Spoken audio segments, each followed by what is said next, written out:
Purple triangle. Purple triangle. This is the symbolic name for the Watchtower, or better known as Jehovah's Witnesses, Watchtower Bible and Tract Society, the elites who run the organization, who print the magazines and the booklets. Far too long, they, if you didn't know, have been pushing the grand lie that in the Holocaust, Jehovah's Witnesses suffered, so much so, beyond that of even the Jewish people and others, because there were other peoples that suffered during the Nazis' rule with Hitler. But the Jehovah's Witnesses claim more than those who have suffered, the millions and millions who died, not just Jews, but others who died during that time period. Anyone coming in contact with Jehovah's Witnesses will sooner or later be reminded of how terribly they suffered in Nazi Germany.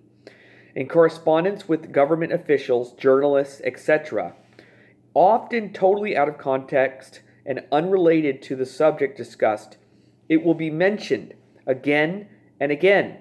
Jehovah's Witnesses and the Holocaust. Purple triangle. Apparently, it is regarded as some sort of magic argument, which will immediately erase all the evil that the elites who rule the sect has committed and open all the doors for them to benefit themselves. The elites, not the people, not the ones who are part of the organization. This is only to the elites. In the 1990s, they even staged several propaganda shows aimed at milking as much sympathy and benefits from the authorities and general public out of what happened to them during the Nazi regime. Even in the state of Israel, they're not ashamed of trying to get benefits using this argument. The Jerusalem Post quotes Professor B. Beit Halami that the sect of the Jehovah's Witnesses, the elites, successfully used the claim of their suffering during the Nazi period to gain material benefits. He said it was one of the reasons that a court ordered the Tel Aviv municipality to grant them a building permit for their missionary center.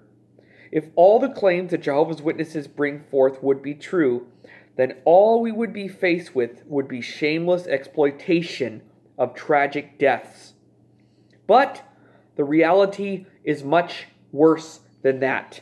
Jehovah's Witnesses are guilty of horrible, the elites, the leaders of Jehovah's Witnesses, not the members, are guilty of horrible distortion of facts and of historical revisionism.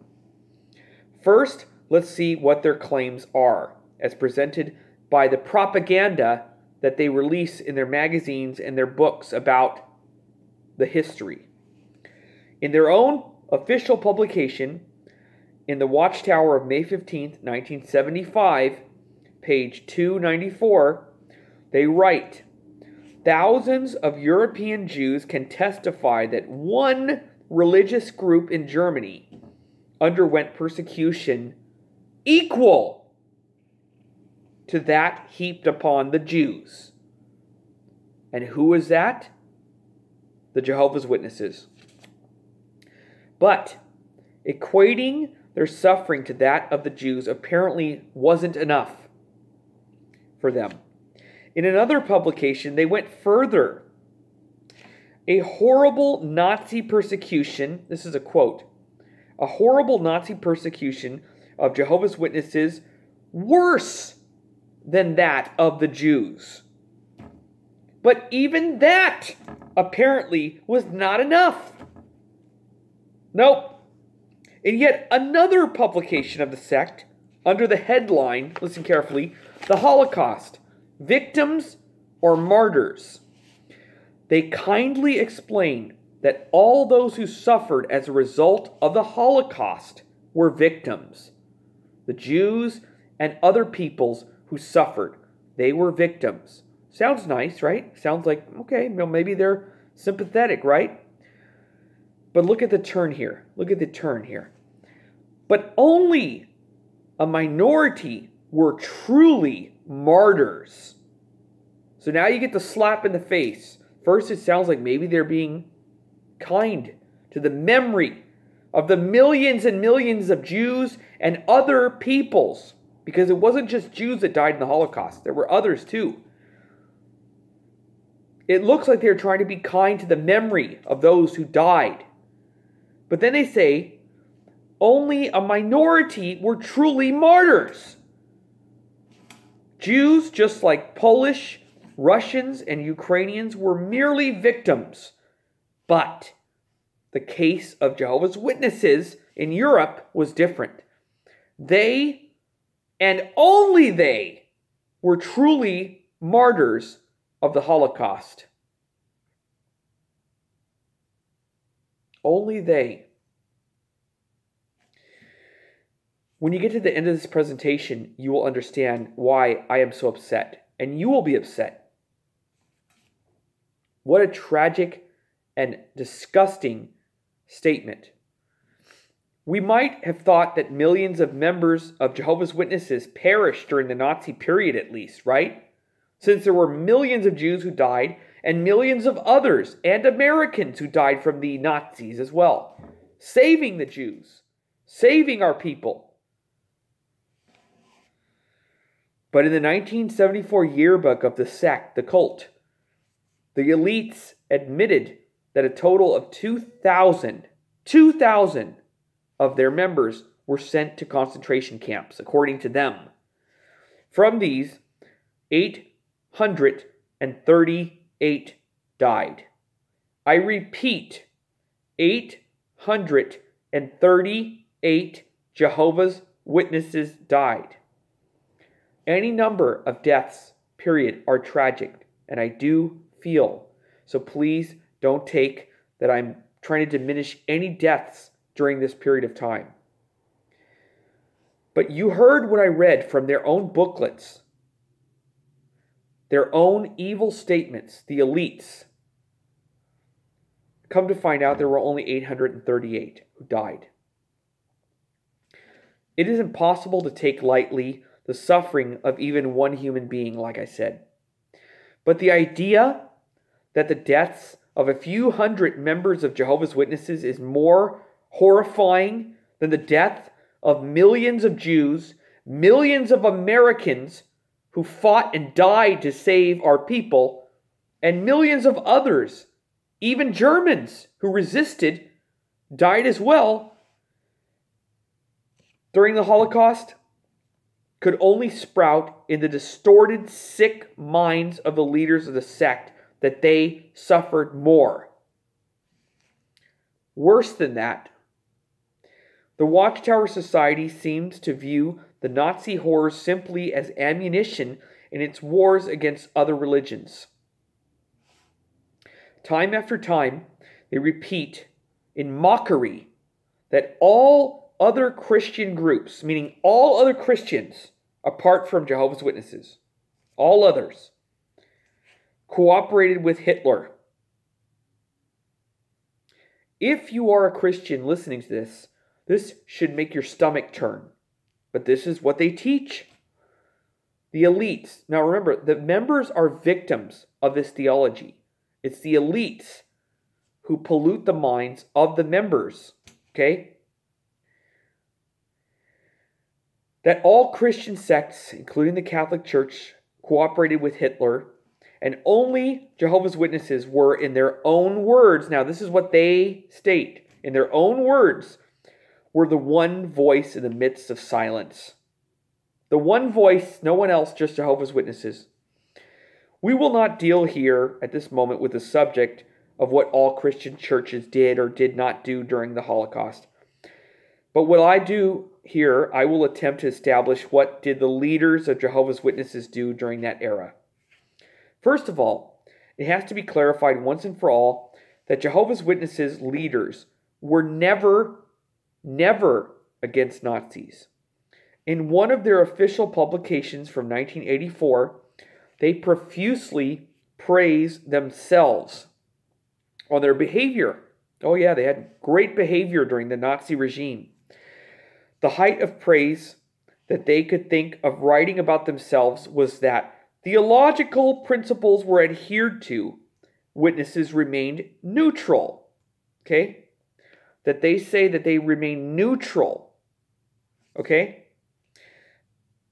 In other words, at that time, when all the free world was fighting against the Nazis and their monstrosities, Jehovah's Witnesses were neutral. Can you imagine moral blindness more extreme than that? And they're still proud of it to this day. The truth is even more sordid than that. The fact is that the leaders of Jehovah's Witnesses tried to cooperate with the Nazi regime, as I will prove in this video. For that purpose, they distributed millions of copies of anti-Semitic, I repeat, anti-Semitic materials in Germany. And only after rejection by Hitler himself, having no other choice, they came out against Nazis. So first they tried to join the Nazis, applaud the Nazis, as we will learn here today. And then, when they were rejected, because they were two-faced, they could see right through their facade, then they were anti-Nazi, of course. This is the chronological order of the events. On January 30, 1933, Hitler came to power in Germany.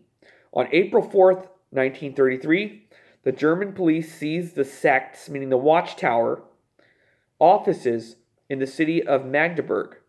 The reason for the seizure, for sure, wasn't anti-Nazi activity by Jehovah's Witnesses. It was not because they were against the Nazis at all. But because of the fact it was written in the book of Encyclopedia of the Holocaust, published by Yad Vashem, it's written about the Jehovah's Witnesses. He states that before the years 1933 to 1935, there isn't any evidence of any real action by them, meaning Jehovah's Witnesses leaders, against the regime. The reasons for Nazi persecution were probably the refusal of some members of the sect to join the German army, nothing more. And the known philosophy of the sect, which refuses to go to the army for any government or rule. This is based on the rule of their government, their governing body, which are the leaders of this regime, the sect, the headquarters in Brooklyn. Okay. And now leaders of Jehovah's Witnesses are cynically trying to claim that the reason for Nazi persecution was favorable comments in earlier Watchtower publication about the Jewish people and strong denunciations of anti-Semitism. That's what they claim today. That the reason why they were persecuted was because they stood up for the Jews and they were against the Nazis, and that's why the Nazis rejected them. Is that in fact the case? The answer is no, that's not true. In light of the many anti-Semitic statements from Watchtower publications, which there are too many to count, which were quoted earlier, it sounds more than ridiculous as a response to seizure of their Magdeburg branch. Leaders of the sect organized an assembly in Berlin. Listen carefully. They organized an assembly in Berlin on June 25th, 1933.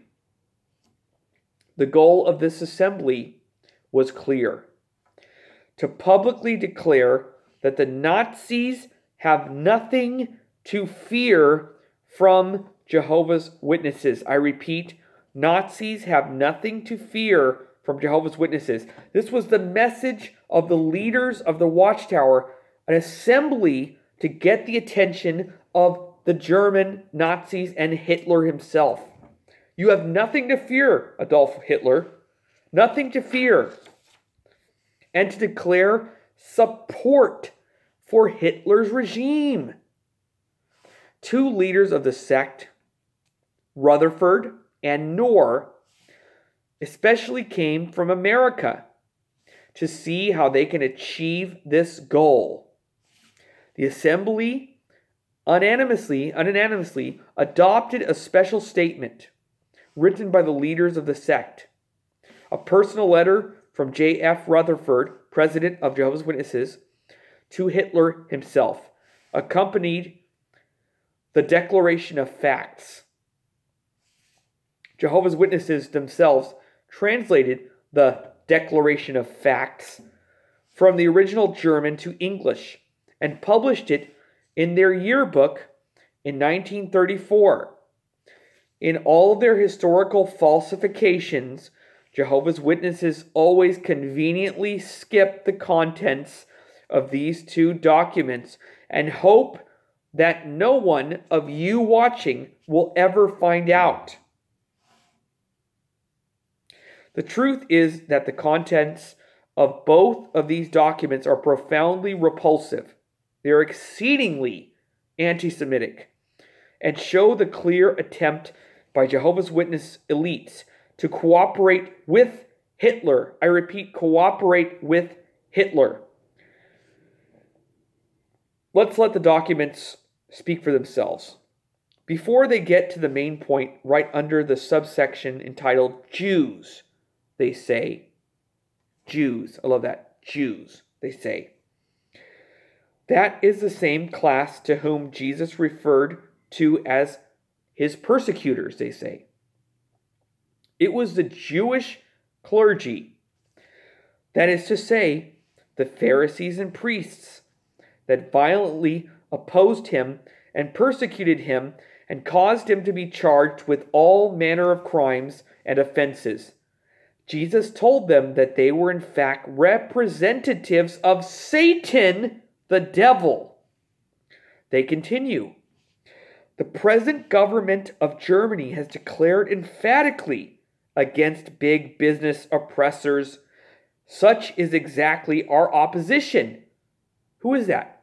The Jews, of course. Who else? Big business. Proceed from the devil. Whom exactly do they mean when they say big business? They themselves clearly define it. It has been the commercial Jews, this is from their quote, commercial Jews of the British American Empire that have built up and carried on big business as a means of exploiting and oppressing the peoples of many nations. We see here a plain example of vulgar anti-Semitism from their own writings, which they do not put in the purple triangle and in their history of what happened during that period of time, conveniently. After the leaders of Jehovah's Witnesses finished explaining to Hitler what they really thought about Jews, comes the call to cooperation on the mutual basis of anti-Semitism. Here's the final analogy of their statement. This is what they write. Instead of being against the principles advocated by the government of Germany, we stand squarely for such principles. What principles? Nazi principles, Hitler's principles. A careful examination of our books and literature, listen carefully, the elites of the Jehovah's Witnesses, the Watchtower, say, a careful examination of our books and our literature will disclose the fact that the very high ideals held and promulgated by the present national government are set forth in and endorsed and strongly emphasized in our publications. It is insane to explain what were the very high ideals of Nazis. Wouldn't you say? That Jehovah's Witnesses endorsed with such enthusiasm the Nazi regime, Hitler's ideal. This is how the Declaration of Facts was summarized in the monumental The Encyclopedia of the Holocaust. An assembly of Bible students, the name of the sect then in Germany, was capable of declaring that there was actually no disagreement between them and National Socialist government, and that they're just as anti-Semitic as the Nazi regime. Millions of copies of this hate tract were published and distributed throughout Germany, and without a doubt, fanned the flames of anti-Semitism further. And this exceedingly repulsive document comes from people, the Jehovah's Witness leaders, the sect, the cult, who dare to claim that they were, in their own words, the one voice in the middle of silence. Absolutely disgusting against the Nazis. One voice indeed, right? A personal letter from J.F. Rutherford to Hitler, which accompanied the Declaration of Facts, was equally revolting. After addressing Hitler as most honored Mr. Chancellor, that's how they phrased it, most honorable Chancellor, they get down to business. Administration of the Watchtower Society is, and in the past has been, outstandingly friendly to Germany, they say, in their quote, to Hitler himself. The administration of our society not only refused to participate in the horror propaganda against Germany, but it took a position against this. Don't worry, Hitler, we were against you. Okay? This is emphasized by the attached declaration, which refers to the fact that the circles which led in promoting horror propaganda in the United States, commercialist Jews and Catholics, are also the most eager persecutors of our society's work and its administration. Bible students are fighting for the same high ethical goals and ideals that the national government of the German regime. At the convention, it was stated that there are no opposing views in the relationship between German Bible students and the national government of the German Reich, meaning the Nazi regime of Hitler. But that to the contrary, these are in complete harmony with the similar goals of the national government of the German regime, Hitler's army. Later in the same letter, they explain with which Nazi goals they were in complete harmony with. They actually quote which rules we're in harmony with. Listen carefully, Jehovah's Witnesses. It's time to wake up. The Nazi Party, as such, represents the viewpoint of positive Christianity without associating itself with the specific confession. It opposes the Jewish materialistic spirit domestically and abroad. Truly one voice against Nazis, right? Truly one voice in light of everyone else. Only one voice against Nazis, right? The Nazis, in the end, were not impressed by this pathetic and disgusting fake attempt at cooperation by the Jehovah's Witness leaders, and rejected such unwanted partners. And only then, having no other choice, did the leaders of the sect change their song, their tune, and come out against the Nazis. How convenient. And the rest is history. And now, the propagandist leaders of the sect to this very day are busy distorting historical facts as usual, covering them up, all this so as to paint themselves as innocent victims instead of would-be partners of Hitler, attempted partners of Hitler. When all these embarrassing facts come to light, Jehovah's Witnesses were forced to find a way of dealing with them. And the way they found was, as usual, what they do with every lie they came up with. They lied some more and made excuses to cover up the real story, as they have always done with everything else in their sick, embarrassing history of lies, false prophecies, and never-ending changes to their doctrine, while claiming each and every word that's in print from the Watchtower is directly given and divinely inspired by God Himself to their elite leaders in Brooklyn. This disgusting document, the Declaration of Facts, was unanimously adopted by the several thousand members of Jehovah's Witnesses at their convention, as they themselves report in their official publication entitled Jehovah's Witnesses in the Divine Purpose. Both anti-Semitic documents, the Declaration of Facts in particular, and the accompanied letter to Hitler were printed in German and in English as official documents of Jehovah's Witnesses. As such, they were published in their official yearbook and distributed worldwide in millions of copies. But the truth is that the bogus cover-up claims of the Jehovah's Witness elites are just one of many, many desperate attempts in an ongoing cover-up of their ugly and embarrassing past. The Purple Triangle lie is a horrifying lie. It is a disgusting misinterpretation of their evil that they are covering up of their past.